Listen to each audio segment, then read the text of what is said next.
ចាំ មួយទាំងអស់គ្នាសម្រាប់ម៉ូតនៅក្នុងដៃរបស់ខ្ញុំនេះមានឈ្មោះថា Mizuem Blue 21ហើយបាននេះស្អាតខ្លាំងណាស់ម៉ូយមកជាមួយនឹង memory 128G យទៅបានរបស់យើងភាគច្រើនគឺសិតតែ memory ធំៗហ្មងណាចឹងពេលមួយយកទៅប្រើគឺប្រើប្រាស់ស្រួលមែនតើណាដោយសារតែ memory ធំចឹងគឺ RAM វាមកធំដូចគ្នាណាម៉ូយចឹងដែរអត់មានតាក់ទេហើយបាននេះស្អាតខ្លាំងណាម៉ូយនិយាយទៅយើងមានពីរពណ៌ក្នុង stock ហើយយើងមានពណ៌ខៀវហើយនិងពណ៌ខ្មៅហើយបាននេះគឺ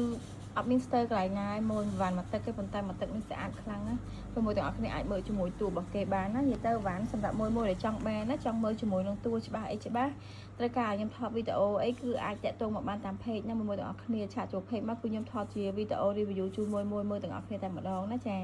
គឺ review ជូនជាក់ស្ដែងហ្មងថាវ៉ាន់ហ្នឹងវារូបរាងបែបម៉េចហើយវាស្ទើរអីឬក៏វាអត់ស្ទើរអីចឹងគឺខ្ញុំប្រាប់ត្រង់ចឹងហ្មងណាមួយចឹងសម្រាប់មួយដែលចង់បានព័ត៌មានបន្ថែមជាមួយនឹង model ណាមួយក៏ដោយនៅក្នុង stock អីវ៉ាន់របស់ខ្ញុំណាកុំភ្លេចធ្វើការឆាតចូល page ណាខ្ញុំ review ជូនមួយទាំងអស់គ្នាមើល